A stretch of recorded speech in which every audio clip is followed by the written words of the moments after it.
While it's not totally a good idea to compare yourself to others, it might be a way to help you evaluate your financial life. When you look at your peers, do you feel you have a higher savings rate or a higher emergency fund to salvage situations like theirs?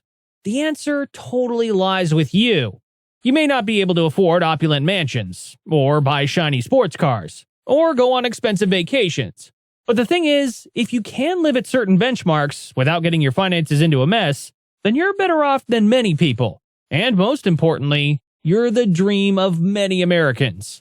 Welcome back to Motion Finance, your one-stop spot for the latest economic news in the world explained in the most relatable way possible. In this video, we'll be providing you with money stats that show that you're above the average ladder in terms of financial status. Without further ado, let's kick things off. So, our first sign that you're above average is if you have more than $2,000 in emergency funds. Remember, an emergency fund is a safety net that shows how prepared and proactive you are, especially when considering how life can throw anything our way at any time. A poll reveals that about 47% of Americans have a savings account that they can access in an emergency. Typically, people keep around $2,000 in these accounts. Unfortunately, only a few Americans can afford to keep such an amount. According to recent studies, a whopping 40% of Americans don't have enough savings to cover an emergency expense as low as $400. Yes, you heard that right. Now consider if you're certain you can easily take care of an unexpected bill exceeding $2,000 without getting into a financial mess. Then you're richer than many Americans. In fact, it's safe to say that you're already ahead of the game. If you haven't started saving for the rainy day, it's not too late to start now. And if you already have the average amount in your safety net, you should keep saving more. According to some experts, your emergency fund balance should be able to cover at least 3 months of living expenses. Others suggest 6 months. Either way, the most important thing is to have a sufficient emergency fund. Now, you're living above average if you have over $4,500 in your savings account. A rule of thumb for financial prosperity is to spend less than you earn and save the remaining.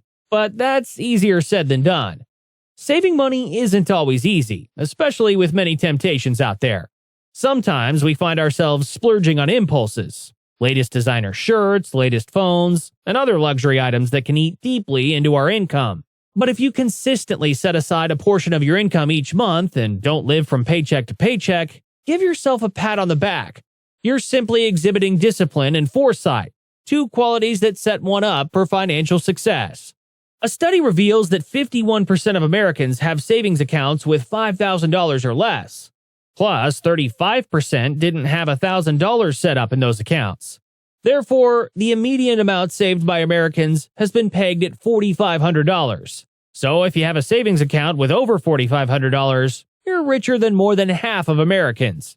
And you should be proud of yourself.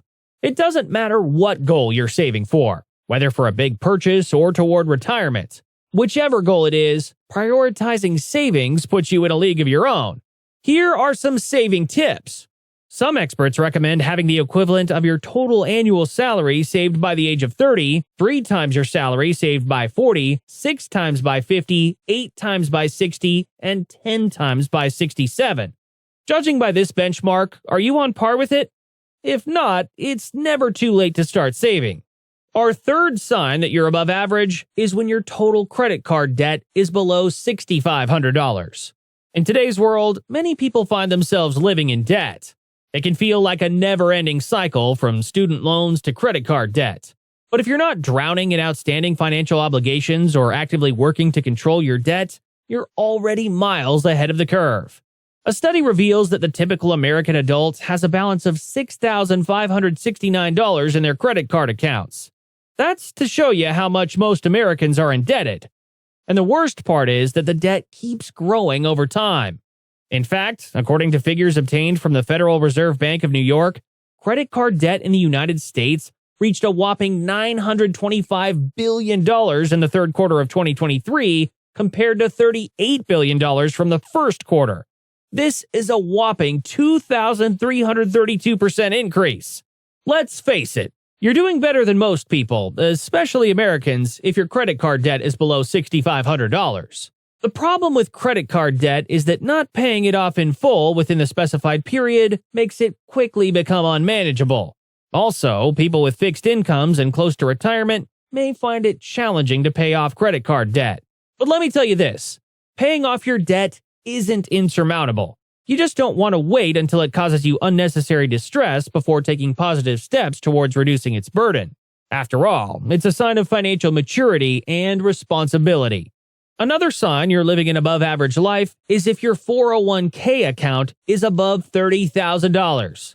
In 2023, the median amounts saved in retirement accounts like 401k by Americans aged 35 to 44 and 45 to 54 are $28,318 and $48,301 respectively.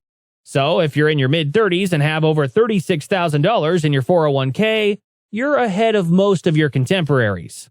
One thing you should note is that this comparison is only exclusive to other people of your age. Therefore, it will be wrong for you to assume you're saving enough just because your savings rate is higher than your peers. Retirement can be an enjoyable or frustrating experience, depending on how much you prepare for it. When you spend a lot of money on it, you'll have enough money to spend in your retirement years. According to advice from some experts, you should have saved twice your annual salary by age 35. What this means is that if you only have $28,000 saved up by the time you're 35 years old, you are less likely to be able to save up enough money for retirement. But if you save what you need to afford the retirement you want, then you're actually rich. If you need a starting point for the amount you should consider putting towards your retirement savings, you can use the 15% of your income as a baseline, as suggested by some experts. Lastly, you're living above the average millennial if your net worth is at least $100,000.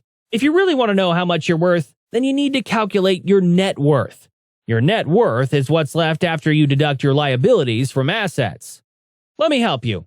To determine your net worth, add up the monetary value of all your possessions: cash, jewels, investments, insurance policies, and so on.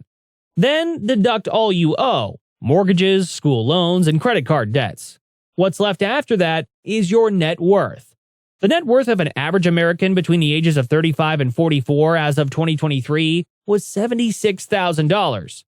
That's according to the poll of Consumer Finances. For the 45 to 54 age brackets, the figure is around $142,069. What this means is that if you're 35 years old and your net worth is above $80,000, you're richer than most Americans in your age bracket, not to talk of having a minimum of $100,000. That's an indication that you're doing better than you think. At the same time, if your net worth is below $100,000, there's no cause for alarm.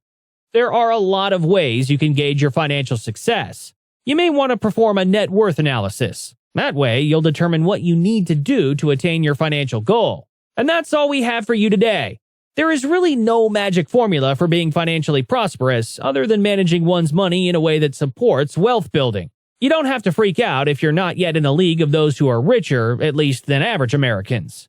It's not too late to set fresh financial goals and take actionable steps towards achieving them. After all, financial success is about taking small, consistent steps in the right direction. Now, if you found this video insightful, you'll definitely want to check out our previous video titled Why Looking Poor is Important, where I went even deeper on the best ways to spend your income other than living a premature, luxurious lifestyle. See you there!